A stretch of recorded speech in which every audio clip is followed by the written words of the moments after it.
Oi, boa noite. Hoje a gente vai falar sobre o sistema reprodutor masculino.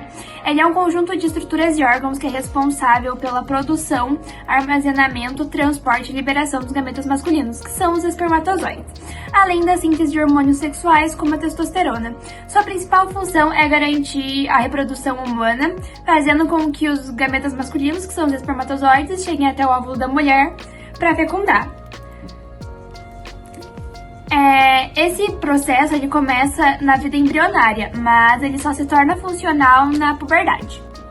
Oi, boa noite. Hoje a gente vai falar sobre o sistema reprodutor. O sistema reprodutor masculino ele é composto por órgãos externos, que é o pênis e a bolsa escrotal, e órgãos internos, como testículos, epidídimos, vesículas seminais, glândulas bulboretrais e alguns outros. Bom, falando um pouquinho sobre a função geral do sistema reprodutor masculino, ela envolve processos hormonais e fisiológicos e pode ser dividida em 4 categorias. A primeira delas é a produção dos gametas masculinos, onde os espermatozoides são produzidos no túbulo seminífero. A segunda delas é a produção de hormônios sexuais, onde a testosterona ela é produzida no testículo e a testosterona é um dos principais hormônios masculinos. A terceira delas é o transporte e a liberação dos espermatozoides, onde quando o sêmen passa por uma glândula, é liberado um líquido que não tem apenas os espermatozoides no sêmen, mas também tem líquidos que nutrem e protegem os espermatozoides para que eles possam chegar até o final. A terceira delas é a função hormonal e reprodutiva integrada, onde o hipótamo libera GnRH, que estimula a hipófise a liberar FSH e LH. Oi gente, tudo bem? Meu nome é Mariana Marchetti e hoje eu vim falar sobre a anatomia do sistema reprodutor masculino, mais especificamente sobre a anatomia dos testículos. Bom, os testículos, eles servem para armazenar os espermatozoides. Os espermatozoides precisam estar mais ou menos 2 graus abaixo da temperatura corporal para poderem ser armazenados e produzidos. Então, os testículos sempre vão estar 2 graus abaixo. Isso é uma curiosidade, que quando está mais frio, os testículos tendem a ficar mais encolhidos para ficar mais próximo do corpo, absorver calor e produzir, fazer sua homeostase. Já no verão ou no calor, eles ficam mais relaxados para ficarem mais longe do corpo, logo não absorverem o calor do corpo, assim também fazendo a sua homeostase. Aqui nós temos a imagem de um testículo. Então aqui, essa parte em roxo aqui, seria o saco escrotal, que é uma camada de pele que protege os testículos. Essa parte aqui em azul, entre esses sulcos que tem aqui, são chamados de células de Leydig ou células intersticiais de Leydig. Essas partes aqui, esses sulcos que nós temos aqui, são chamados de túbulos seminíferos, perdão. Aqui, essa parte lateral aqui toda é chamada de epidídimo. Aqui é a cabeça do epidídimo e aqui é o corpo. O epidídimo não serve somente para armazenar os espermatozoides, tá? Mas ele também serve para maturar os espermatozoides. Então é aqui no epidídimo que os espermatozoides ganham a sua cauda. E aí, no momento da ejaculação, eles saem por esse canal aqui. Vou continuar aqui, que é aqui na imagem não tem. Então eles vão subir aqui e vão parar numa vesícula que se chama vesícula seminal, perto da bexiga. Depois desse canal aqui, esse canal passa a se chamar uretra, somente lá em cima. E eu vou falar também sobre a espermatogênese, que é a produção dos espermatozoides. A espermatogênese vai começar lá na puberdade e vai durar a vida toda. Não é como muitos pensam, os espermatozoides não param de ser produzidos nunca. A partir dos 40 anos da vida de um homem, os espermatozoides são menos produzidos, com menos frequência, e eles são menos eficazes, vamos dizer assim. Mas eles nunca param de ser produzidos, eles sempre são produzidos até a morte da pessoa. Então aqui nós temos a anatomia de um espermatozoide, tá bom? Aqui a cabeça, aqui é o núcleo dele, o pescocinho, e aqui a sua cauda. É interessante a gente pensar que a espermatogênese é como uma fábrica, ela nunca para. Ela começa lá na adolescência, como a gente falou, e como ela acontece? Tudo começa com uma espermatogônia, uma bolinha. Essa espermatogônia, depois de muitos processos por meio de mitose e meiose, vai se tornar um espermatozoide. Como nós já vimos, eles são produzidos lá nos testículos e eles ficam esperando para serem ejaculados.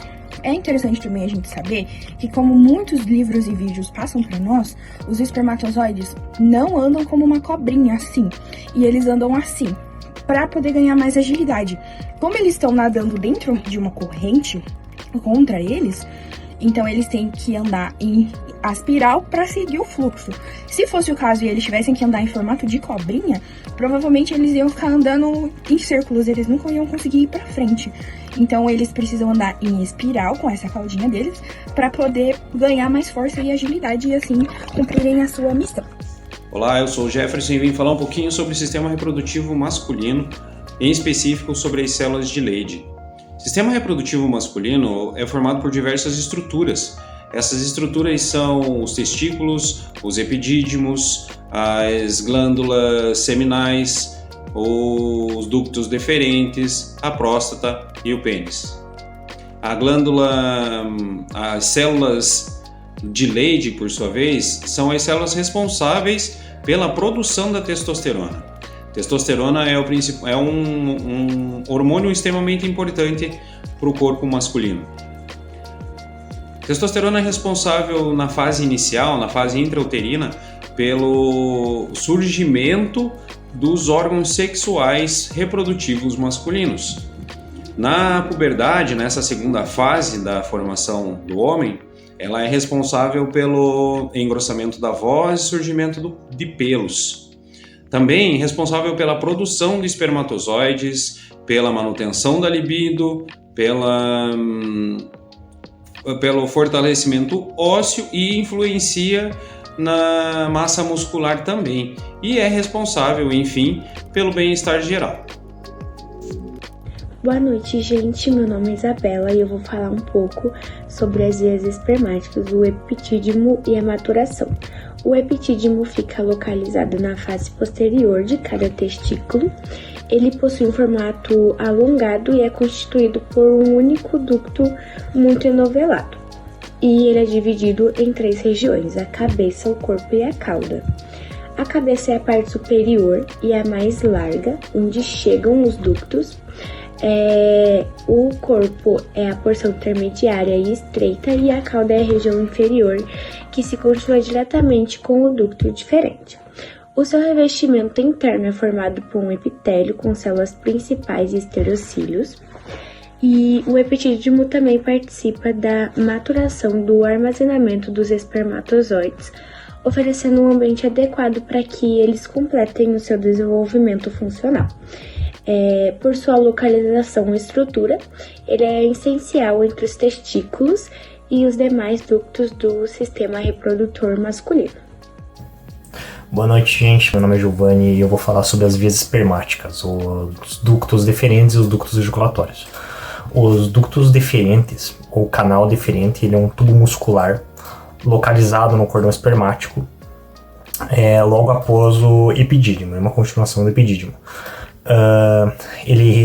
A função dele é transportar espermatozoides, é a função principal dele, do epidídimo para os ductos ejaculatórios e posteriormente até a uretra durante a ejaculação.